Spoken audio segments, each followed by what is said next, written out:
मी आकांक्षा काळ्या वाटाण्याला पहिल्यांदाच मोड आणून ठेवली होती. तर काळा वाटाणा निस्ता करते, कधी मोड आणली नाही. तर यूट्यूबला थोडे व्हिडिओ बघितले, तर त्याच्यातच वेळ निघून झाला. सकाळची वेळ कशी निघून जाते हे कळत नाही आणि आधीच आपण उशिरा उठलो की काय खरं नाही. मग इथे थोडे बेसिक मसाले घातले.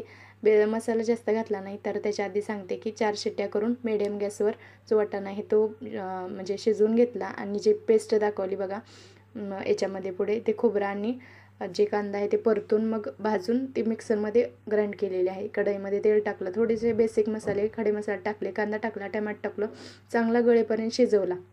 आणि याच्यामध्ये काय होतं की जास्त प्रमाणात आपलं मसाल्याचं प्रमाण झाल्यामुळे थोडं पित्त ज्यांना होतं का त्यांनी कमी प्रमाणात खावा. आणि हिवाळ्यात जो काळा वाटाणा आपल्याला म्हणजे पचण्यासाठी एकदम भारी आहे, कारण दुसऱ्या मोसममध्ये तो पचत नाही. काळा वाटाणा थोडासा जड असतो, त्याच्यामुळे ह्या हिवाळ्यामध्ये तुम्ही नक्की अशी भाजी ट्राय करा.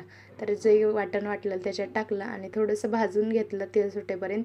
आणि मग लगेच आपली धनेपूड टाकली, त्याच्यामध्ये हळद टाकली, लाल तिखट आणि आपले कांदा लसूण मसाला म्हणजे चटणी टाकली, थोडंसं मीठ टाकलं आणि तेल सुटेपर्यंत भाजलं. किंवा आपला जो मसाला भाजतो तोपर्यंत थोडंसं सुकं होईल, त्याच्यामुळे ज्या काळ्या वाटाण्यातलं पाणी आहे बघा ते त्याच्यात टाकायचं आणि परतायचं.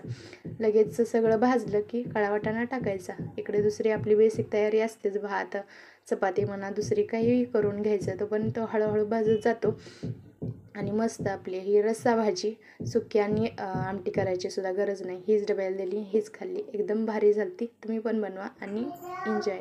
हरी विठ्ठल.